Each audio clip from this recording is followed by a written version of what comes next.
Hi friends, ഇന്ന് ഞാൻ വന്നിരിക്കുന്നത് ചെറുപയർ പായസത്തിൻ്റെ റെസിപ്പി ആയിട്ടാണ്. നല്ല ടേസ്റ്റാണ് ഇത് കഴിക്കാനായിട്ട് കേട്ടോ. അതുപോലെ തന്നെ നമുക്ക് പെട്ടെന്ന് തന്നെ കുക്കറിൽ തയ്യാറാക്കി എടുക്കാൻ പറ്റുന്ന ഒരു പായസമാണിത്. ഇപ്പം കുറേ നേരം വെയിറ്റ് ചെയ്ത് ഇളക്കിയൊന്നും ഉണ്ടാക്കണ്ട, പെട്ടെന്ന് തയ്യാറാക്കി എടുക്കാൻ പറ്റും. അപ്പോൾ ഇതെങ്ങനെ ഉണ്ടാക്കും നോക്കാം.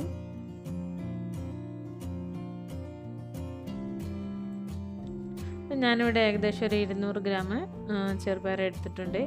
അപ്പോൾ ഇനി നമുക്കിതൊന്ന് കഴുകിയെടുക്കാം. ഇപ്പോൾ കഴുകി വെച്ചിട്ടുണ്ട്. ഇനി ഇതിലേക്ക് ഒരു 3 ഗ്ലാസ് വെള്ളം ചേർത്ത് കൊടുക്കുക.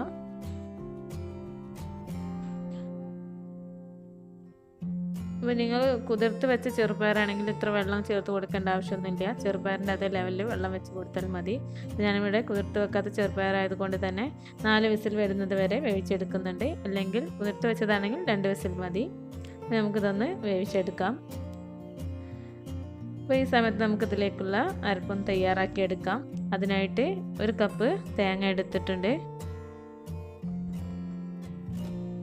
ഇനി അതിലേക്ക് 1 ടീസ്പൂൺ നല്ല ജീരകം, അതായത് ചെറിയ ജീരകം ഇട്ട് കൊടുക്കുക. ആവശ്യത്തിനുള്ള വെള്ളം കൂടി ചേർത്ത് കൊടുത്ത് നന്നായിട്ടൊന്ന് അരച്ചെടുക്കാം. അപ്പോൾ നമ്മളിവിടെ തേങ്ങ നന്നായിട്ട് അരച്ചെടുത്തിട്ടുണ്ട്. അതൊന്ന് മാറ്റി വെക്കുക. ഇനി നമുക്കിതിലേക്ക് ആവശ്യമുള്ള ശർക്കര മെൽട്ടാക്കി എടുക്കണം. അതിനായിട്ട് ഏകദേശം ഒരു 4 ശർക്കര ഇവിടെ എടുത്തിട്ടുണ്ട്.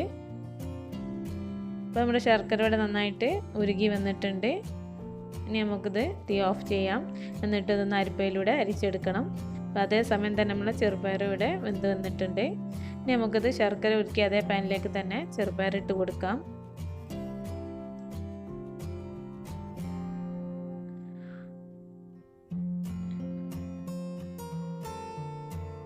ഞാനിവിടെ ചെറുപയറെല്ലാം ഇതിലേക്ക് ഇട്ട് കൊടുത്തിട്ടുണ്ട്. ഇനി ഇതിലേക്ക് നമുക്ക് നമ്മൾ ഉരുക്കിയ ശർക്കര ഞാനിവിടെ അരിച്ച് വെച്ചിട്ടുണ്ടായിരുന്നു, അത് ഇതിലേക്ക് ഒഴിച്ച് കൊടുത്ത് നന്നായിട്ടൊന്ന് ഇനി ഇതൊന്ന് ചെറുപയറും ശർക്കരയും കൂടി ഒന്ന് നന്നായിട്ട് തിളപ്പിച്ചെടുക്കുക.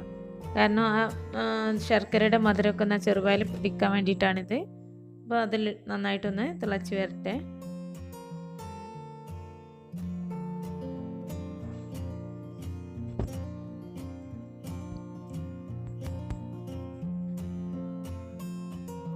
അപ്പോൾ നമ്മുടെ ചെറുപയറും ശർക്കരയും നന്നായിട്ട് തിളച്ച് വന്നിട്ടുണ്ട്.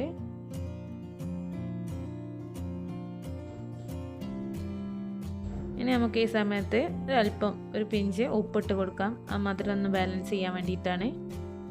എന്നിട്ട് നന്നായിട്ടൊന്ന് മിക്സ് ചെയ്ത് കൊടുക്കുക. ഇനി നമുക്കിതിലേക്ക് ഒരു 2 കപ്പ് തേങ്ങാപ്പാൽ ഒഴിച്ച് കൊടുക്കാം. അപ്പോൾ 1-ാം പാൽ 2-ാം പാലെന്നൊന്നുമില്ല, 2 കപ്പ് തേങ്ങാപ്പാൽ എടുത്തിട്ടുണ്ട്. അതിലേക്ക് ഒഴിച്ച് കൊടുക്കുക. നമുക്ക് തേങ്ങാപ്പാൽ ഒഴിക്കുമ്പോൾ ഒരു ലൂസ് ആയിട്ട് തോന്നും. അത് തിളച്ചൊക്കെ വരുമ്പം കറക്റ്റ് പരുവാവും. അപ്പം അത് 2 കപ്പ് തന്നെ അതിലേക്ക് ഒഴിച്ച് കൊടുക്കുക. അതുപോലെ തന്നെ നമ്മൾ അരച്ച് വെച്ച തേങ്ങ കൂടി അതിലേക്ക് ഒഴിച്ച് കൊടുക്കാം.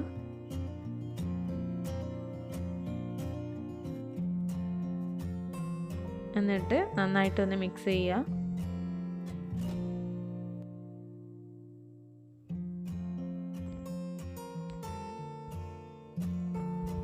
ഇനി ഇതൊന്ന് തിളച്ച് വരണം. അപ്പോൾ ഇതിൻ്റെ കൺസിസ്റ്റൻസിയൊക്കെ നല്ല കറക്റ്റ് പരുവത്തിലാവും. ഈ സമയത്താണ് നമുക്ക് കുറച്ച് ഏലക്കാപ്പൊടി ചേർത്ത് കൊടുക്കണം. 1 ടീസ്പൂൺ ഏലക്കാപ്പൊടി ചേർത്ത് കൊടുക്കാം. എന്നിട്ട് നന്നായിട്ടൊന്ന് മിക്സ് ചെയ്തെടുക്കുക.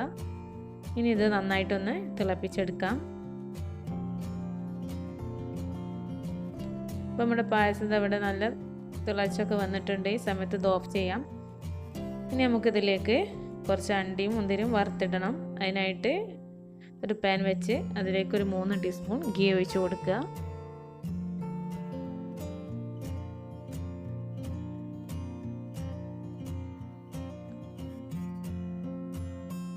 അതൊന്ന് മെൽറ്റായതിന് ശേഷം അതിലേക്ക് നമുക്ക് കുറച്ച് കാഷ്യൂ നട്ടും റൈസിൻസും ഇട്ട് കൊടുക്കാം. കാഷ്യൂ നട്ട് ആദ്യം ഇട്ട് ഒന്ന് ആയതിനു ശേഷം പിന്നെ റൈസിൻസ് ഇട്ട് കൊടുത്താൽ മതി, അല്ലെങ്കിൽ അത് പെട്ടെന്ന് കരിഞ്ഞു പോകും. ഇനി നമുക്കിത് പായസത്തിലോട്ട് ഒഴിച്ചു കൊടുക്കാം. കണ്ട എളുപ്പം തയ്യാറാക്കാൻ പറ്റുന്ന ഒരു പായസമാണിത്. അപ്പോൾ എല്ലാവരും ഒന്ന് ട്രൈ ചെയ്ത് നോക്കുക. ഇഷ്ടപ്പെട്ടാൽ ലൈക്ക് ചെയ്യുക, ഷെയർ ചെയ്യുക, കമൻറ്റ്സ് അറിയിക്കുക. ചാനൽ സബ്സ്ക്രൈബ് ചെയ്യാത്തവരൊന്ന് സബ്സ്ക്രൈബ് ചെയ്യുക. Thank you.